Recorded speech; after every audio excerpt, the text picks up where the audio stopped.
Hello everyone and welcome to the next lecture of Learn to Swim program. And today I would like to talk to you about the next subject, and one of the important parts of Learn to Swim process is: do parents need to get involved into the teaching process? Probably most of you say, of course, these are my kids, of course, I have to be an active part of it. Well, let's talk about it. So let's start from the very beginning, where, remember a couple lectures ago where we talked about the best age to start learning to swim process. Okay, and there was the two age groups from 0 to 1 and 1 to, sorry, my maths are terrible, 0 to 3 or 4 years of age, yeah? Something like that.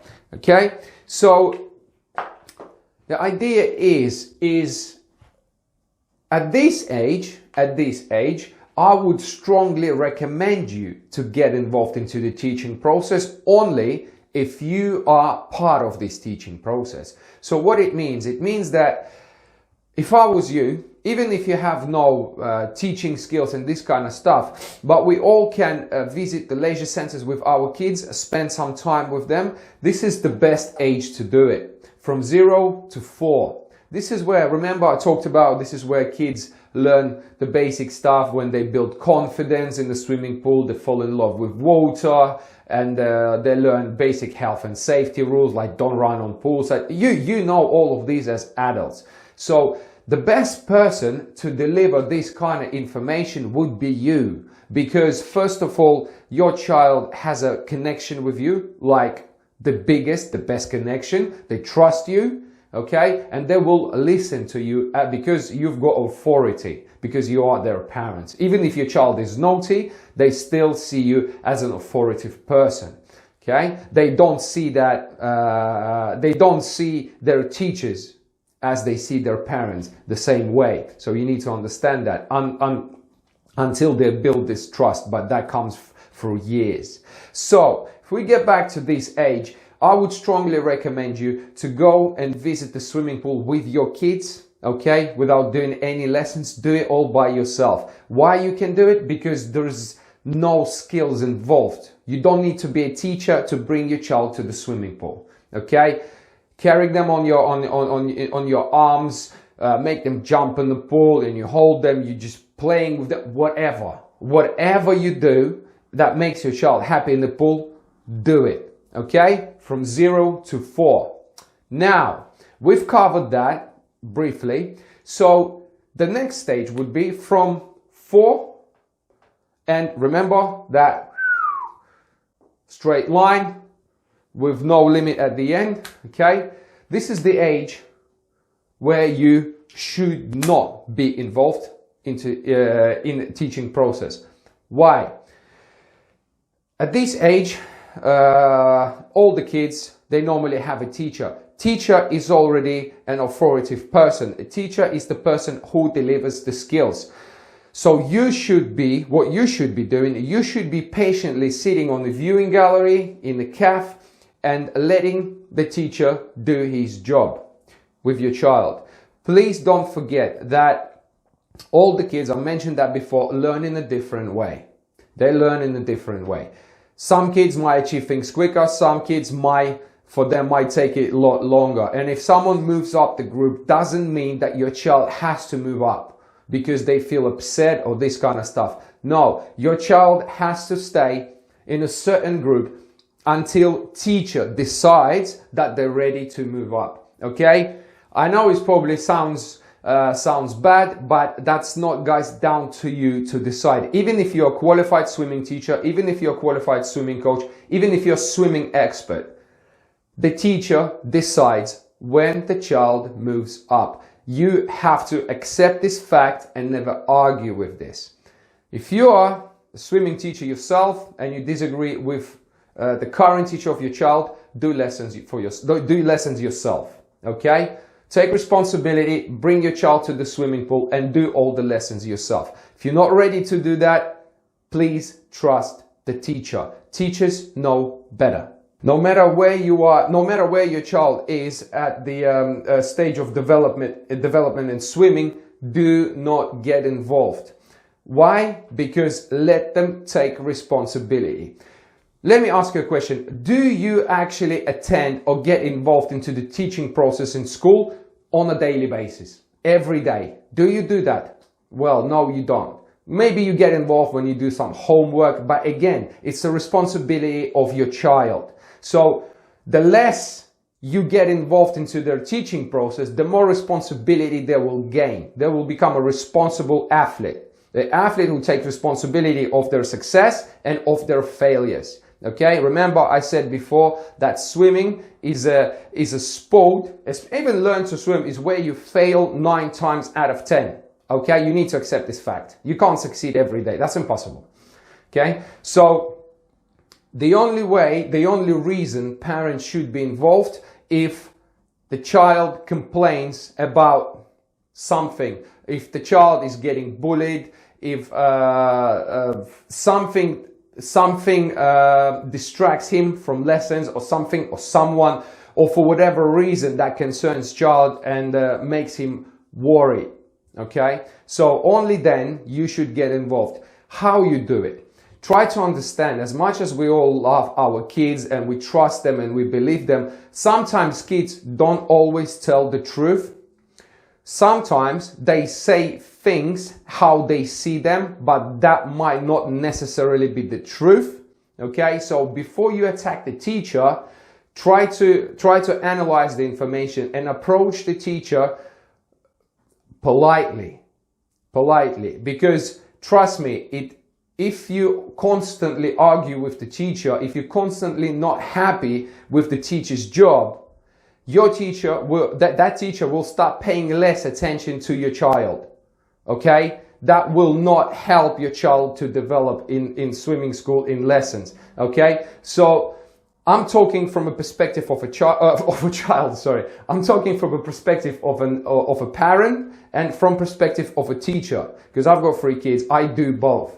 And I would really appreciate if parents have any concerns and they speak to me, not just based on what their child said, but before they make any decisions, they actually ask me what happened. And then they make a decision and then the conversation will go ahead. So be polite, okay? Don't always trust and don't always believe to what your child says. I have come across many parents who come up to me or come up to other teachers and say, you know what, my son or my daughter, whoever, hasn't been moved up, but his friend has, and it really upsets him.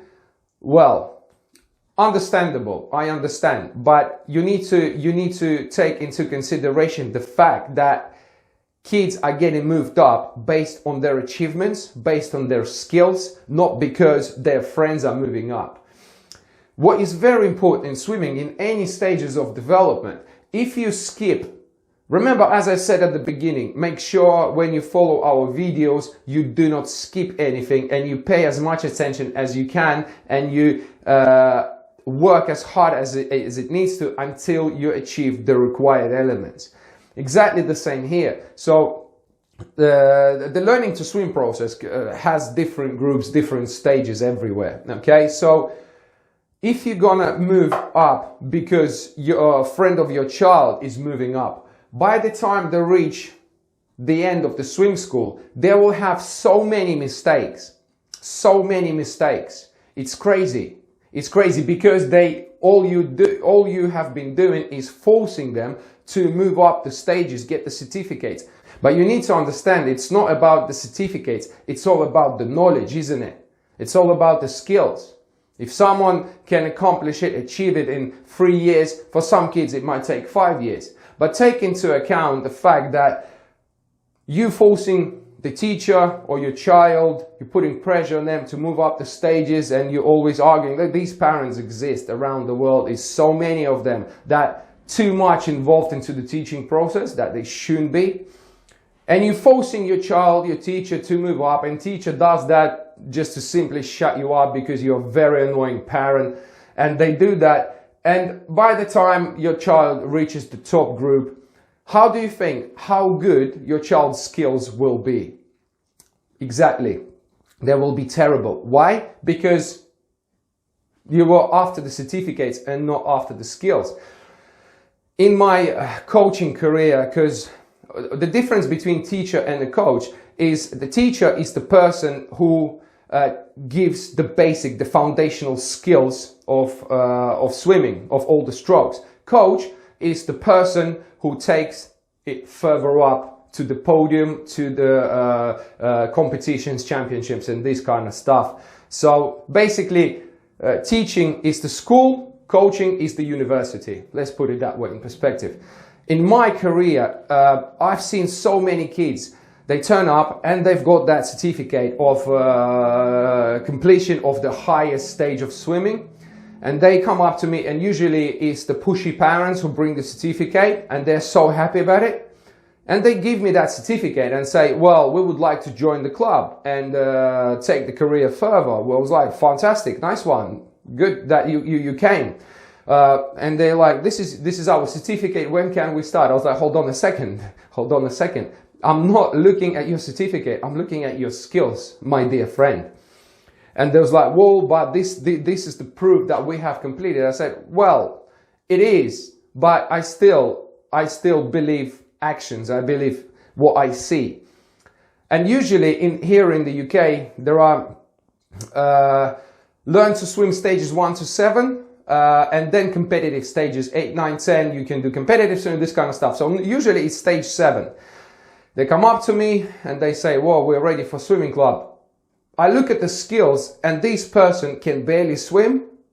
So we need to send them back to our own program, spend another 2-3 years to fix all the mistakes that the person, this child gained throughout the bad teaching experience. Not necessarily the teacher's fault. Sometimes it's the teacher's fault, but sometimes it's the parents' fault who push them through all these stages. So make sure you take that into account and try not to be that kind of parent, because it will really affect your child performance. Imagine your child will tell you at the age of 10 and they say, Mom, I want to be a professional swimmer.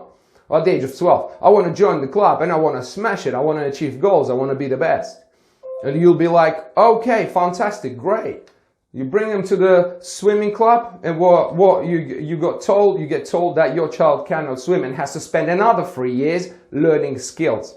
Okay? Not the best practice, not the best thing to do. Okay? So I think I have covered everything about the pushy parents and the parents getting involved. Okay? So one more thing just to wrap this up. This age group is the best for parents to get involved. Do it all together with your child. 2 parents, if you're lucky enough to have 2 parents in the family, all together, the whole family together. Spend as much time as you want in the swimming pool. Again, remember about the age. If it's a baby, the temperature and all that kind of stuff. Yeah. So take that into account. And from age of 4 or 5, give them freedom. Give them freedom. You bring them to the swimming lessons, you pay for the swimming lessons, you pick them up after swimming lessons. That's it. You only get involved if it's necessary. If, like I said, child gets bullied on this kind of stuff, that you have to intervene.